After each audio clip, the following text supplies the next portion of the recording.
itu sebenarnya negara berhutang kepada Broron kurang lebih 80 juta rupiah. Kenapa bisa 80 juta? Nanti kita bahas ya. Ada Undang-Undang Nomor 31 Tahun 1999 tentang pemberantasan tindak pidana korupsi. Nah, Undang-Undang 31 ini ada turunannya lagi ya, yaitu PP Nomor 43 Tahun 2018. Nah, saya agak kecewa dengan apa yang dikeluarkan oleh PBPGRI kalau benar ini artikel resmi mereka. Kenapa judul awalnya itu mendatangi sekolah tanpa izin adalah ilegal? Kenapa nggak judulnya itu? Ini kan yang lagi ramai sebenarnya substansinya adalah penyelewengan dana PIP. Harusnya yang diangkat itu temanya, substansinya adalah melakukan penyelewengan dana PIP atau mengambil hak PIP karena rakus adalah ilegal. Halo teman-teman sekalian, saya masih mau bahas video kali ini soal dugaan penyelewengan dana PIP ya, yang sedang sibuk diungkap oleh Bang Broron. Saya sudah duga ya, pada video yang lalu saya sudah sempat bahas bahwa akan ada pihak-pihak yang mencoba mempermasalahkan Bang Broron dari unsur-unsur lain ya, dari segi administratif lah, dari segi motif atau status Bang Broron sebagai apa dia mengungkap dugaan penyelewengan dana PIP itu ya. Kemarin saya lihat di Google itu ada semacam artikel ya dari website PGRI. Saya nggak tahu ini resmi apa enggak ya dari PGRI. Mendatangi sekolah tanpa izin adalah ilegal. Nah, ini judulnya yang dibuat oleh website PGRI ya. Saya tidak tahu apakah ini sikap resmi dari PGRI pusat. Tapi di sini saya mau disclaimer dulu. Saya tidak bermaksud membela Broron atau memojokkan PGRI apalagi profesi seorang guru ya. Saya hanya ingin menjelaskan dari sudut pandang saya sebagai warga biasa tentang apa yang dipermasalahkan oleh teman-teman dari PGRI. Di sini saya baca suratnya ya. Paragraf pertama nih sudah bagus nih. PGRI setuju bahwa dana program Indonesia Pintar PIP harus diberikan kepada siswa sepenuhnya. PGRI menolak korupsi di lingkungan pendidikan terkait aksi Broron yang viral, yaitu mendatangi beberapa sekolah di Cikarang terkait PIP. Nah, ini paragraf 1 sudah bagus ya.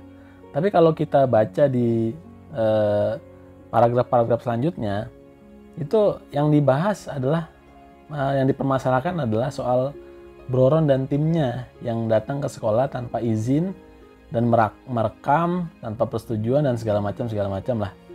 Apakah individu seperti Broron berhak atau boleh mendatangi, menggali informasi dan merekam guru atau kepala sekolah terkait dugaan penyalahgunaan PIP?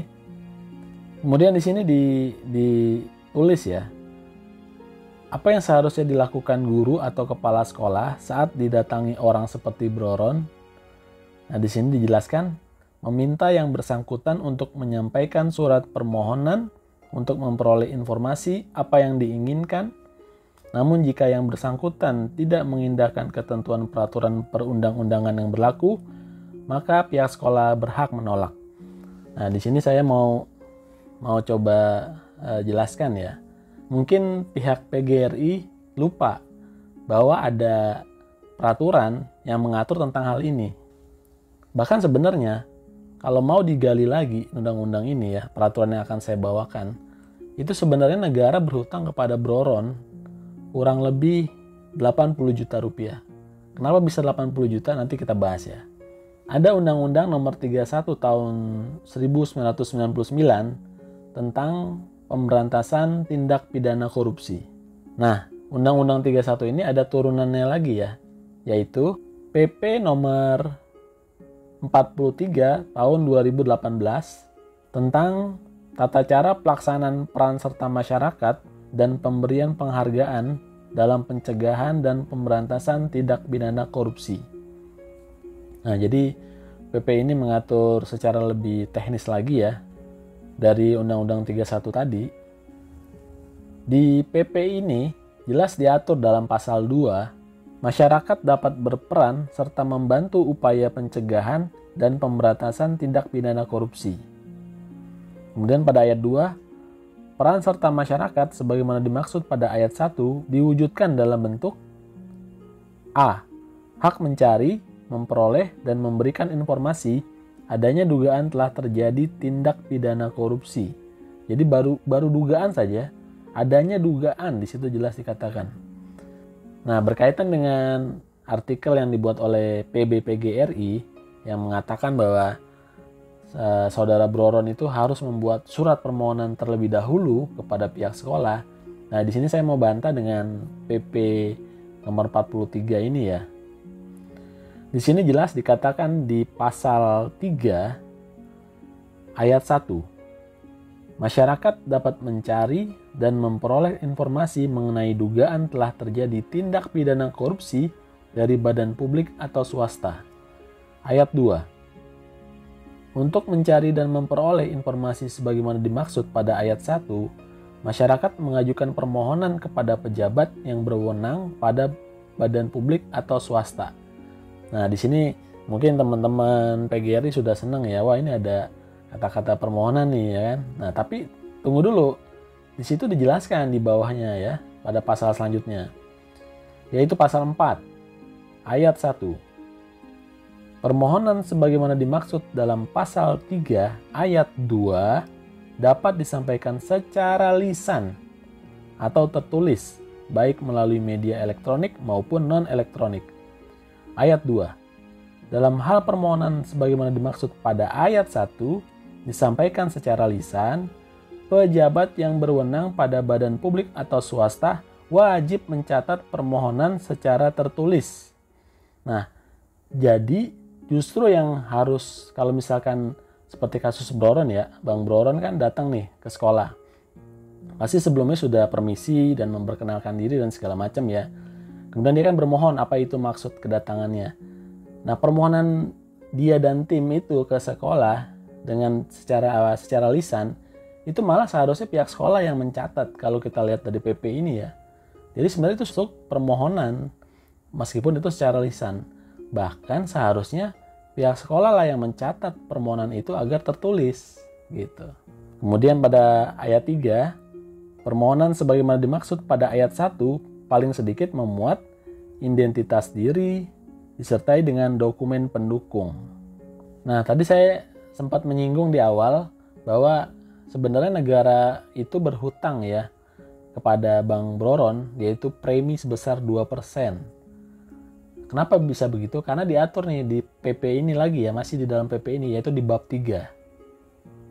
Pasal 13 di situ jelas dikatakan, masyarakat yang berjasa membantu upaya pencegahan, pemberantasan atau pengungkapan tindak pidana korupsi diberikan penghargaan.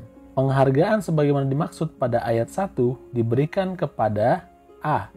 Masyarakat yang secara aktif, konsisten dan berkelanjutan bergerak di bidang pencegahan tindak pidana korupsi, atau B. Pelapor. Nah, ayat 3 dijelaskan, penghargaan sebagaimana dimaksud pada ayat 2 diberikan dalam bentuk A. Piagam dan atau B. Premi. Dalam hal hasil penilaian sebagaimana dimaksud dalam pasal 15, disepakati untuk memberikan penghargaan berupa premi. Besaran premi diberikan sebesar 2% dari jumlah kerugian keuangan negara yang dapat dikembalikan kepada negara. Nah, jadi kalau misalkan benar ya, Broron dan tim itu berhasil mengembalikan kerugian negara dalam bentuk penyelewengan dana PIP sebesar 4,3 miliar yang saya baca ya di berita. Itu malah di Kabupaten Bogor saja 4,3 miliar berhasil dikembalikan kepada mereka yang berhak. Nah, kalau benar ya, ini kalau benar, saya katakan sekali lagi di sini, kalau benar Broron dan tim berhasil mengembalikan 4,3 miliar kepada siswa kepada siswa-siswa yang ada di Kabupaten Bogor, maka itu sebenarnya sama dengan mengembalikan kerugian negara. Kan seharusnya PIP itu diberikan langsung kepada yang berhak, yaitu dalam hal ini para siswa. Nah, jika yang tadinya 4,3 miliar itu diambil oleh oknum sekolah, kemudian akhirnya Bang Broron dan tim berhasil mengembalikan itu kepada siswa, maka itu sama dengan mengembalikan kerugian negara. Nah, koreksi kalau pemahaman saya salah ya. Nah, berarti kalau kita mengacu pada PP tadi, seharusnya Bang Broron dapat 2% tuh dari 4,3 miliar. Ya kita ambil gampangnya aja lah. Taruhlah 4 miliar ya berhasil dikembalikan kepada para siswa. Maka seharusnya Bang Broron dan tim itu mendapatkan 2% dari 4 miliar, yaitu 80 juta rupiah. Nah, tapi mana coba? Sampai sekarang kayaknya boro-boro penghargaan ya.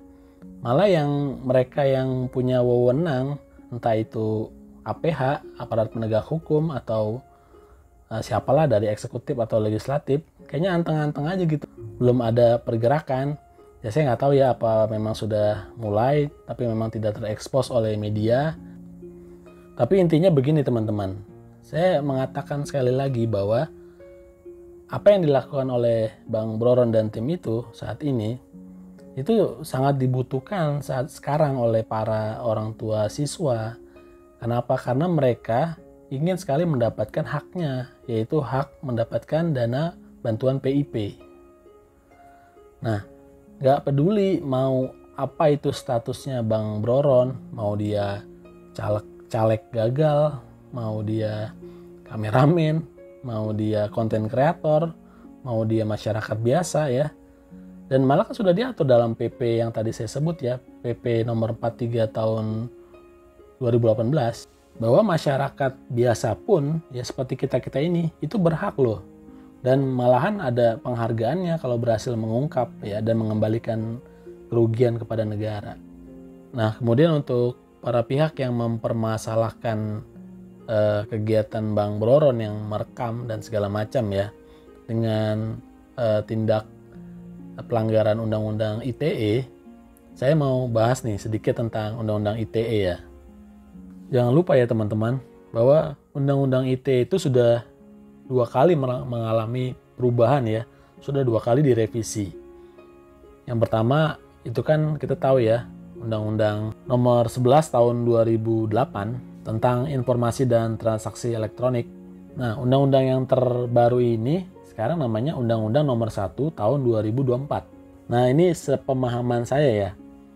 Apakah merekam suatu kegiatan atau orang lain itu dilarang di dalam undang-undang ini?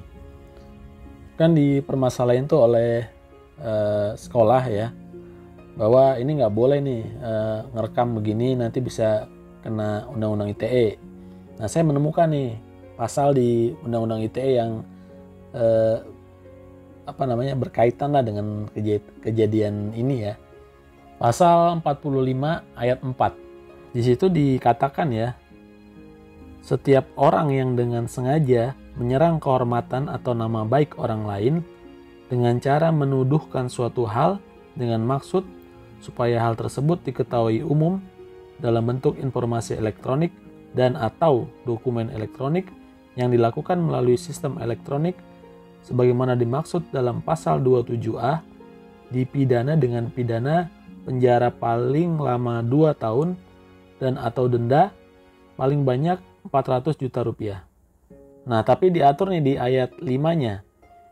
Ketentuan sebagaimana dimaksud pada ayat 4 merupakan tindak pidana aduan yang hanya dapat dituntut atas pengaduan korban atau orang yang terkena tindak pidana dan bukan oleh badan hukum. Nah, jadi deliknya delik aduan ya. Kalau aduan itu kan sifatnya subjektif sekali ya. Tergantung orang itu merasa dia direndahkan atau enggak. Kalau dengan tindakan Bang Broron yang mendatangi sekolah serta meminta informasi atau kejelasan soal dana PIP, orang tersebut merasa dihinakan, direndahkan, ya itu subjektif mereka ya. silakan aja, kenapa nggak lapor ke polisi untuk dituntut pasal ini. Nah, tapi jangan lupa ada ayat selanjutnya yang mengatur soal tindakan dokumentasi ini ya. Di ayat 7 dijelaskan dengan jelas ya. Perbuatan sebagaimana dimaksud pada ayat 4 tidak dipidana dalam hal A. Dilakukan untuk kepentingan umum atau dilakukan karena terpaksa membela diri. Nah, jadi yang ayat 4 tadi ya, setiap orang yang dengan sengaja menyerang kehormatan atau menuduhkan suatu hal ya, orang lain ya, itu ada counternya nih di ayat 7 ya. Tidak bisa dipidana kalau dia dilakukan untuk kepentingan umum. Nah, menurut saya pribadi ya, dari postingan Bang Broron, itu saya melihat apa yang dilakukan oleh Broron itu murni untuk kepentingan umum. Ya, saya nggak pedulilah maksud dia yang lebih terselubung atau apa, untuk cari suara sih, cari simpati, atau cari apalah buat nanti 2029, saya nggak peduli lah. Tapi yang saya lihat sekarang, karena apa? Karena banyak sekali ya orang tua murid yang memang meminta beliau secara langsung ya, meminta timnya untuk membantu mengungkap atau bagaimana caranya hak PIP mereka bisa kembali gitu loh. Jadi Broron ini ya benar, memang mereka bergerak karena memang sudah ada laporan sebelumnya, ada permintaan terutama dari para ibu-ibu ya, untuk membantu agar sekolah mau menyerahkan kembali hak PIP mereka. Begitu teman-teman. Nah, terakhir saya mau sampaikan sekali lagi, menurut saya kita harus mensupport tindakan yang dilakukan semacam ini ya. Kita tidak bisa terus-terusan mengandalkan APH ya, aparat penegak hukum, untuk untuk mengejar satu demi satu. Ada berapa ratus ribu sekolah ya di Indonesia khusus untuk kasus PIP ini saja ya. Nah, kita butuh peran aktif masyarakat, dan bahkan sudah diatur dalam peraturan pemerintah tadi yang saya sebut ya. Nah, seharusnya kita mensupport nih dari netizen, dari masyarakat, dan saya justru berharapnya dari, ya mohon maaf ya, dari para guru-guru sekalian.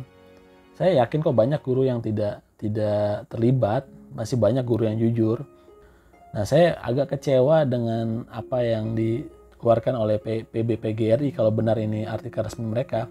Kenapa judul awalnya itu mendatangi sekolah tanpa izin adalah ilegal?